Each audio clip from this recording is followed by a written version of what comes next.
Top 10 colored gemstones with exploding demand in 2025. In 2025, the most valuable stones in the global jewelry trade are no longer measured by carat alone, nor by brilliance, clarity, or tradition. Across auction houses and private collections, a visible shift is underway. Colored gemstones, once considered secondary to diamonds, are now leading the market, driven not by trend cycles, but by scarcity, traceability, and origin.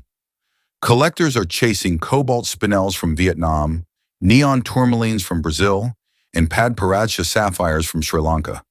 Not for novelty, but because availability is shrinking while global demand is rising. In private sales, elite stones now change hands before they ever reach public listing. At auction, unheated sapphires and investment-grade rubies are commanding record prices, often without media attention. What's unfolding is not speculation. It's a repricing of geological reality. And beneath each stone lies a more complex truth. Supply is aging, mines are closing, and new deposits are rare. This is not a forecast. It's already happening. And these 10 gemstones are at the center of it. Don't forget to press and hold that like button, leave a comment, and hit subscribe before we begin. Ranked 10th, Morganite, a gemstone redefined by demand. Among the many gemstones rising in global relevance, few have transformed as subtle yet decisive as Morganite. Once a quiet presence in the beryl family, overshadowed by the prestige of emerald and the clarity of aquamarine, this pastel-hued variety has seen a marked acceleration in both market visibility and consumer interest by 2025. Morganite was first identified in Madagascar in the early 1900s. It shares its mineral composition with emerald, beryllium-3 aluminum, 2 silicon, 6 oxygen 18. But instead of green, its defining hue ranges from pale pink to peach. In 1911, it was formally named after J.P. Morgan, the American banker whose mineral collections were among the most significant of his time. Despite this connection to wealth and status, Morganite failed to secure a foothold in high jewelry markets for decades. Its soft tone, while elegant, lacked the intensity traditionally associated with luxury stones. Until recently, it was rarely used outside of niche bridal collections or entry-level colored stone lines. That perception is now changing, and rapidly. According to data from global jewelry retailers, demand for Morganite has grown steadily over the past 5 years, with a sharp uptick since 2023. The primary driver? A generational shift in values. Younger and mid-aged buyers, particularly in North America and Japan, are shifting away from traditional diamond solitaires in favor of gems that convey individuality and warmth. In this context, Morganite's soft blush, especially when paired with rose gold, has found its place not as a substitute, but as a signature. From a geological and commercial standpoint, Morganite is also well-positioned. It is durable enough for daily wear, with a Mohs hardness of 7.5 to 8. Its color is often natural or only lightly heat-treated to reduce orange undertones. Reliable mining sources in Madagascar, Brazil, and Afghanistan provide a stable supply chain, ensuring accessibility without creating artificial scarcity. This balance of rarity, beauty, and wearability makes it highly adaptable for both mid-range and high-end jewelry designers. What distinguishes Morganite's rise in 2025 is not a marketing campaign or a celebrity endorsement. It is a realignment of priorities within the gemstone buying public. The demand is grounded, organic, and reflective of a broader turn towards softness, authenticity, and modern reinterpretations of value. While it may not command auction record prices, its presence is growing where it matters most, in the hands of buyers who no longer equate prestige with tradition. Ranked 9th, Tanzanite, the one-source phenomenon at a crossroads. Tanzanite occupies a position unlike any other stone on this list, not because of its price, but because of its singular geography. First identified in 1967 in the Marilani Hills near Mount Kilimanjaro, this striking blue-violet zoisite is found nowhere else on Earth. The entire global supply originates from a mining area barely 7 kilometers long, controlled under tight Tanzanian government oversight. This exceptional geological exclusivity has always made Tanzanite vulnerable to disruption. However, in 2025, it's precisely this limitation that's driving an intense surge in global demand. From a gemological perspective, Tanzanite is chemically a calcium aluminum silicate, but its visual impact extends far beyond the mineral formula. Depending on the orientation and cut, it can shift from sapphire blue to deep violet or even flash burgundy under incandescent light. This pleochroism, combined with relatively high clarity and vivid saturation, gives Tanzanite a visual complexity often compared, accurately, to more expensive stones, such as cashmere sapphire or spinel. However, unlike those, Tanzanite remains accessible, at least for now. In the early 2000s, Tanzanite was heavily marketed as an alternative birthstone and bridal gem, particularly in the United States. However, the recent surge in interest in colored stones has altered its trajectory entirely.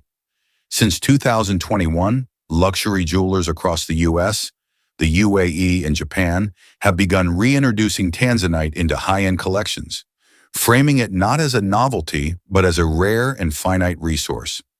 By 2025, auction records have reflected this shift. Top-grade Tanzanites above 10 carats are reaching new price ceilings, especially for unheated precision-cut stones. What sets Tanzanite apart in the current market is its underlying risk. With only one known deposit and mining conditions growing more complex and costly, geologists estimate that the remaining supply may be depleted within a generation. This uncertainty, combined with its aesthetic appeal, has prompted a quiet scramble among collectors, designers, and investors to secure high-quality specimens while they remain obtainable. Tanzanite's rise in 2025 is not fueled by fashion trends or influencer culture. It is shaped by geography, timing, and a growing understanding of resource fragility. In a gemstone world increasingly defined by controlled scarcity and synthetic competition, Tanzanite stands alone, finite, traceable, and inherently irreplaceable. Ranked 8th, Padparadscha Sapphire, the rarest color ever commercialized. Padparadscha is not a marketing term. It is a geological rarity, defined as a sapphire that exists in the narrowest space between pink and orange. Neither coral nor peach, and far from standard rubies or yellow sapphires, this stone occupies its category in both color science and gemological classification. Its name, borrowed from the Sinhalese word for lotus blossom, speaks to a regional reverence for a hue that is elusive even under ideal mining conditions. Natural Padparadscha sapphires are found almost exclusively in Sri Lanka, with rare additional discoveries in Madagascar and Tanzania. Unlike other colored sapphires, which are routinely treated to improve tone or clarity, high-end Padparadscha stones command premium prices only when they are unheated, an increasingly rare condition. What makes them complex is not just the scarcity of the color, but the subjective criteria used to determine whether a stone qualifies as Padparadscha. Too much pink, and it's classified as a fancy sapphire. Too much orange, and the premium vanishes. Despite its long history in South Asian gem trading, Padparadscha remained largely obscure in global luxury markets until the last decade. The turning point came quietly, not through mass media, but through elite collectors in Hong Kong, Geneva, and New York. By 2025, the shift has become measurable. Demand has increased dramatically, especially for stones exceeding 3 carats, with certification from credible gemological laboratories such as the GIA and SSF. The top-tier supply, however, has not kept pace. Current auction records show that fine Padparadscha sapphires are now exceeding $20,000 per carat in some sales, outpacing many rubies and emeralds of comparable size. Jewelers specializing in heirloom and bespoke design are incorporating these stones not for trend value, but because the supply is so inherently unrepeatable. Even among sapphires, Padparadscha resists commodification. Its scarcity is not engineered, it is structural. The Padparadscha trade is fragmented, artisanal, and precarious. Small family-run mines in Sri Lanka are still responsible for the majority of the world's top-grade output, and many of those deposits are nearing exhaustion. Without synthetic substitutes or lab-grown equivalents that faithfully reproduce the exact tone, demand for natural stones is climbing steadily, and with little room for correction. In 2025, Padparadscha is not merely desirable, it is the stone that designers hesitate to part with and collectors rarely resell. Its appeal lies not only in its color, but in the impossibility of securing another like it. Ranked 7th, Tsavorite Garnet, where color and durability finally align. Among green gemstones, emeralds have long dominated the narrative. But in 2025, another contender is rewriting that story, not through historical prestige, but through performance, clarity, and rarity. Tsavorite Garnet, a calcium aluminum silicate first identified in northern Tanzania in the 1960s, has quietly become one of the most sought-after colored gemstones in the premium retail and collector markets. Its appeal lies not in legacy but in the way it solves the very limitations that emeralds have carried for centuries. Gemologically, Tsavorite belongs to the grossular garnet group and is entirely natural, never treated to enhance its color. Its green hue vibrant is caused by trace amounts of vanadium or chromium, much like that of an emerald. But unlike emerald, Tsavorite is typically cleaner to the eye and significantly more durable, with fewer inclusions and no need for oil or resin infill. With a hardness of 7 to 7.5 on the Mohs scale, it can be used in daily wear jewelry without the fragility concerns that often accompany beryl. What truly sets Tsavorite apart in 2025, however, is its supply pressure. High-grade material comes almost exclusively from Kenya's Tsavo region, with smaller operations in Tanzania and Madagascar. These sources are geologically constrained and politically complex, and over the past 5 years, output has declined even as demand has accelerated. International buyers from Japan, Germany, and the UAE have begun sourcing Tsavorite directly for bespoke, unbranded jewelry projects, pushing prices for stones over 2 carats to all-time highs. Tsavorite occupies a rare niche, a colored stone that is both vibrant and genuinely scarce. Its size distribution is skewed. Clean specimens above 3 carats are scarce, and command prices comparable to fine sapphires. In auction and high-end private sale contexts, Tsavorite is no longer treated as a garnet in the traditional commercial sense. It is priced and positioned as an independent category, with valuations reflecting both its limited production and growing collector awareness. While the global colored gemstone market continues to expand, Tsavorite's trajectory is unusually stable and steep. Its rise is not subject to fashion cycles or media-driven hype. It is driven by geological reality, a finite resource with no synthetic alternative, appreciated by those who value structural integrity as much as visual impact. In 2025, Tsavorite Garnet will not compete with emerald. It is replacing it, one informed buyer at a time. Ranked 6th, Spinel, the correction of a centuries-old mistake. For hundreds of years, Spinel was misidentified. In royal crowns, religious relics, and museum collections, its vibrant reds and pinks were long mistaken for ruby, without controversy and correction. It wasn't until the rise of gemological science in the 19th century that Spinel was formally distinguished as its mineral species, magnesium aluminum oxide, not corundum. And yet, even with its identity clarified, the market took much longer to catch up. In 2025, that correction is finally happening at scale. Spinel is no longer framed as a ruby substitute or a historical curiosity. It is gaining recognition on its terms, particularly in its finest forms. Unheated neon pinks from Myanmar, cobalt blues from Vietnam, and rich reds from Tanzania. Each source yields a color profile that is both chemically pure and visually arresting. Crucially, these stones are rarely treated, with most high-grade spinels entering the market in their natural state. What distinguishes Spinel in the current market is not just its color, but also supply and consistency. Unlike sapphire or ruby, which are often subjected to thermal or diffusion treatment to improve appearance, Spinel is frequently available in untreated, gem-quality form.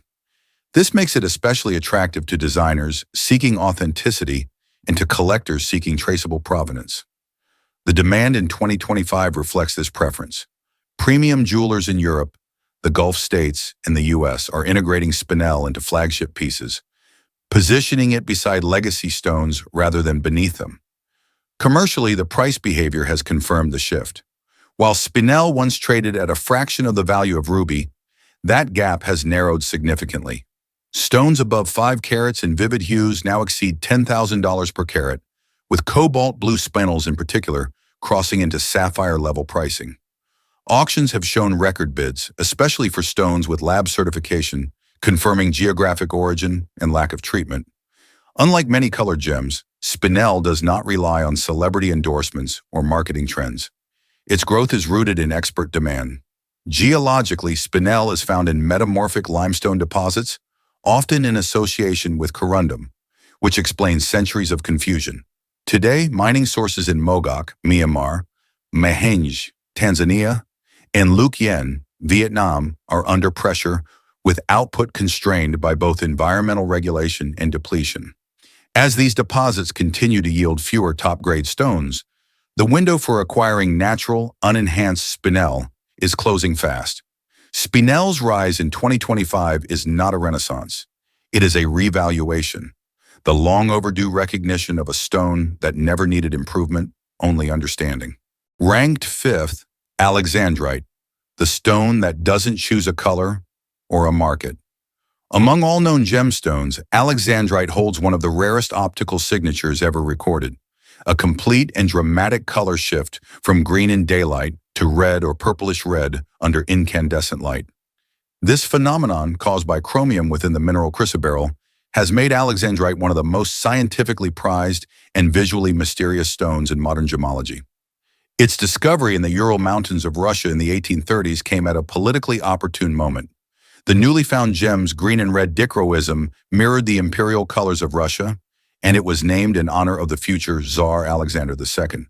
But imperial romance aside, Alexandrite remained extremely scarce. Even at its peak, Russian production was never high, and the original deposits were largely exhausted by the early 20th century. For decades, the gem all but disappeared from primary trade channels.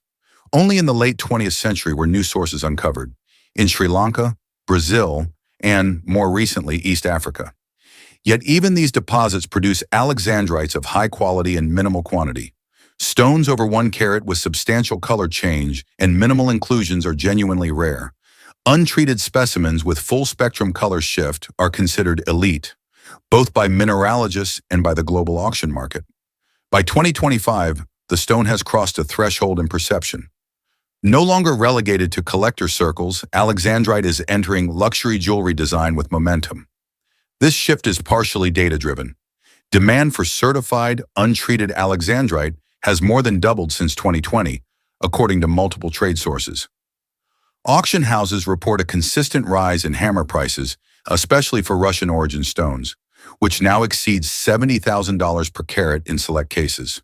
But commercial pressure is also increasing at the supply level. Mining in Brazil has slowed due to stricter environmental oversight, while Sri Lanka's deposits are fragmented and artisanally operated. What differentiates Alexandrite in 2025 is that it has no equivalent, not in synthetic form and not in alternative gems. The quality of color change observed in top-grade Alexandrite cannot be convincingly replicated in lab-grown material. This singularity has positioned it as a long-term hold for private investors and a showpiece for high jewelry ateliers. Its rarity is not a matter of marketing. It's an unavoidable fact of geology and optics.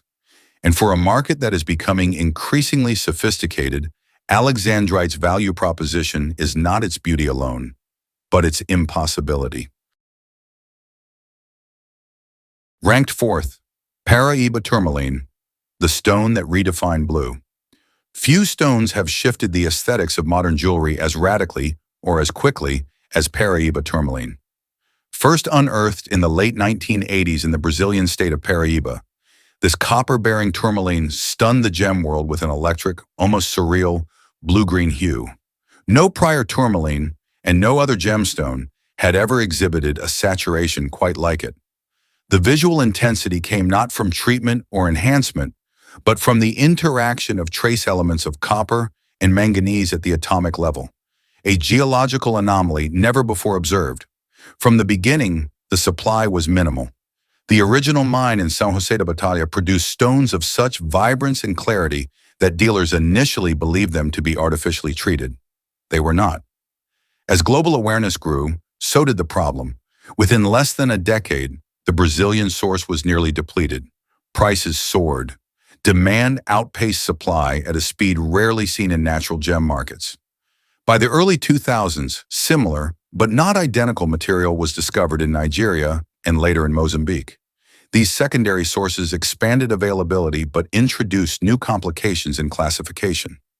While the Mozambique stones match the chemistry of Brazilian Paraíba, most notably the presence of copper, the term Paraíba Tourmaline became restricted by many labs to include only copper-bearing tourmalines exhibiting vivid neon hues, regardless of origin.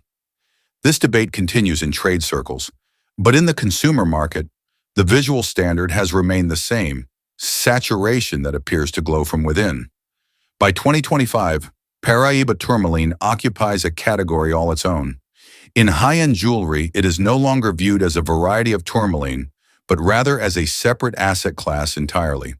Top-tier specimens, over 3 carats, with vivid color, clean structure, and no enhancement, now trade for $50,000 to $100,000 per carat. At the auction, matched pairs and single stones with Brazilian origin certificates command even more. What distinguishes the 2025 market from prior years is not just price but velocity. Collectors and investors are acquiring Paraíba stones before they reach retail. Geologically, there is no evidence that additional significant deposits will be discovered. Current output from Mozambique and Nigeria is limited, and the original Brazilian mine operates only intermittently, producing fragments rather than full stones. The result is a deeply asymmetric market. Broad interest, extremely narrow supply, and no substitute capable of delivering the same chromatic effect. Paraíba Tourmaline is not just rare, it's geochemically singular. In a gemstone world that has learned to accept enhancement and compromise, it stands out as a natural occurrence that exceeds expectations. And in 2025, demand for it is reaching levels once reserved for blue diamonds. Ranked third, Colombian Emerald, scarcity refined by conflict and prestige. For centuries, Colombian emeralds have set the global standard for green gemstones, not by accident, but by geological origin. Formed through rare hydrothermal processes in the Andean Cordillera, these emeralds are distinct in both chemistry and appearance. Their chromium-rich structure produces a saturated green that is immediately recognizable and almost impossible to replicate in stones from other sources. However, what elevates the Colombian emerald beyond its color alone is the complexity surrounding its origin, both on Earth and in the market. The most prized specimens come from the historic mining districts of Muzo, Chivor, and Cosquez, regions with geological signatures unlike any other emerald-producing country. But these same areas have also been affected by decades of political instability, informal mining practices, and limited foreign oversight. As a result, the flow of top-grade Colombian emeralds has always been erratic. In 2025, that unpredictability has become a feature, not a flaw, feeding demand across both investment and luxury design sectors. What separates emerald from other premium-colored stones is its paradox. High-value emeralds are often accepted with visible inclusions, known euphemistically in the trade as jardin. Unlike sapphire or spinel, clarity is not always expected. Instead, value is determined by color, origin, and treatment history. Colombian emeralds, when untreated or only minimally treated with natural oils, command a global premium. This distinction is more apparent now than ever before. Since 2023, auction records in Geneva and New York have shown double-digit price increases, particularly for pieces exceeding 5 carats, with GIA or Gobelin certification confirming Colombian origin and minimal enhancement. At the retail level, emeralds are also experiencing a reputational shift. Once considered fragile and challenging to wear, they are now being reintroduced in settings that emphasize protection, low heat mounting, and long-term conservation. Major houses in Paris, London, and Dubai are creating capsule collections centered on Colombian emeralds, not for mass appeal, but for connoisseurs who appreciate the stone's nuanced value. On the supply side, tightening regulations in Colombia's Boyacá region have slowed production, and significant mining concessions are being increasingly awarded under stricter environmental conditions. This has reduced overall volume while enhancing traceability, a factor critical to institutional buyers and ethically focused collectors. In 2025, Colombian emeralds are not only rare, but also increasingly unique. Their value is defined not only by color and origin, but by a growing sense that the finest examples now in circulation may never be equaled by future production. It is this convergence of geological rarity, political limitation, and cultural legacy that makes their demand not just strong, but urgent. Ranked second, sapphire, one gem, a dozen markets. Sapphire has never left the spotlight. As a variety of corundum, it is second only to diamond in hardness and has long been prized for both its durability and elegance. But in 2025, its relevance is no longer rooted solely in tradition. The global market is shifting toward color, rarity, and customization. And sapphire, with its unparalleled range of hues and geographic diversity, is at the forefront of this transformation. The classic deep blue stones from Sri Lanka and Kashmir still dominate auction headlines, but they are now part of a much larger mosaic. Padparadscha sapphires, delicately balanced between pink and orange, are commanding six-figure sums for stones above 3 carats. Meanwhile, teal sapphires from Montana and Australia, once dismissed as off-color, are now core materials in contemporary bridal jewelry. Even color-changing sapphires, which shift from violet to blue under different light sources, are entering the portfolios of collectors who previously overlooked them entirely. This chromatic complexity is backed by chemistry. Sapphires derive their color from trace elements, including iron, titanium, chromium, and vanadium. Their structure supports remarkable saturation and stability, and advanced cutting now reveals color zones previously considered flaws as intentional design features. In 2025, major design houses in Tokyo, Geneva, and Los Angeles are creating entire lines around sapphire gradients, dual tones, and bicolored cabochons, each tailored to emerging markets that value individuality over uniformity. The commercial side reflects this evolution. Sales data from international gem fairs and online high jewelry platforms show a 40% increase in demand for non-traditional sapphire colors since 2021. Montana sapphires in particular are seeing record retail conversions due to ethical sourcing and US-based branding. At the same time, unheated sapphires, especially those with confirmed Sri Lankan or Burmese origins, have seen steady appreciation at auction, with prices doubling in under 5 years. Treatment transparency remains a key differentiator. Heat-treated sapphires are common, and when properly disclosed, they are widely accepted. However, in the collector space, untreated stones with full certification are segregated into a higher tier, especially in sizes exceeding 2 carats. Dealers now regularly submit stones to multiple labs, not just for authentication, but to document the absence of diffusion, lattice modification, or other irreversible treatments. The market is rewarding this precision. Sapphire is ascending because of adaptability. It satisfies multiple tiers, from entry-level luxury to institutional investment, without losing its reputation or aesthetic consistency. Its strength is not in being rare, but in being versatile and verifiable. In 2025, sapphire is no longer just a cornerstone of classic design. It's the most responsive colored stone to what the modern market wants: color, origin, and control. In first place, ruby, the apex of demand and the limit of scarcity. There is no substitute for ruby. Among colored gemstones, it alone holds a place that transcends beauty, provenance, or market trends.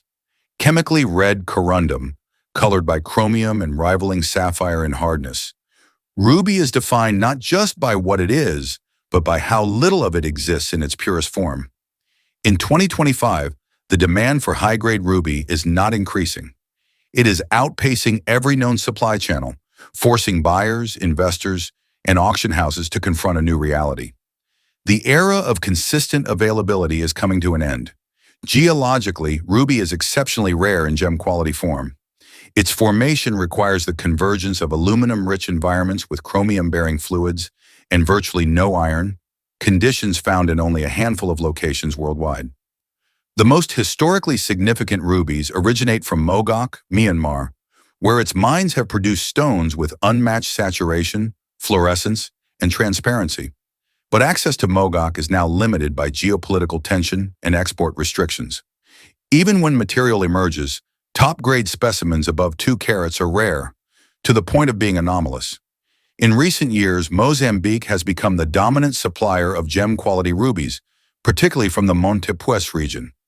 These stones can approach mogul quality, but require careful selection and often undergo heat treatment to achieve their peak color. In 2025, this is where most of the market's volume originates, but not its prestige. Unheated rubies from either origin, when accompanied by a certification from reputable institutions such as SSEF or Gabelin, are now breaking historical records. Prices for such stones, particularly above 5 carats, have exceeded $1 million per piece in private sales. This spike is not speculative, it is structural. Major jewelry houses in Paris and Hong Kong report an average lead time of 6 to 9 months to acquire even a single ruby that meets their top-tier standards. Ultra-high net worth clients in the Middle East and Southeast Asia are now acquiring rubies in advance of production, bypassing retailers entirely. Even auctions, once the last reliable source of elite stones, are yielding fewer lots per year with increasingly aggressive bidding. The trade has responded by fragmenting. Ruby is now categorized not only by origin and treatment, but by degree of fluorescence, crystal habit, and trace element purity. Laboratory analysis has moved beyond simple verification. It now functions as a pricing tool. Every subtle distinction, natural inclusions, silk structure, even fluorescence under UV, can add or subtract 6 figures in value. What defines ruby in 2025 is not hype nor history, but control. Bottlenecks in geography, policy, and certification shape its value. Unlike other gemstones that rise and fall on consumer fashion, ruby occupies a tier where demand is dictated by scarcity alone, and that scarcity is real, measurable, and irreversible. As colored gemstones continue to rise in both cultural relevance and financial value, what we're seeing is not a temporary surge but a structural shift. These stones, once overlooked, are now being redefined as hard assets, as heirlooms, and as works of natural origin that no lab can recreate. Their demand is rising not because they're new, but because they're finite. For those who collect, design, or simply admire what the earth creates under pressure and time, this is a moment to watch closely, and it doesn't end here. In the next episode, we delve deeper into the story of a gemstone so restricted that it has been banned from export in multiple countries, and yet its price has never been higher. If this world fascinates you, subscribe. And if it changes the way you look at value, stay with us.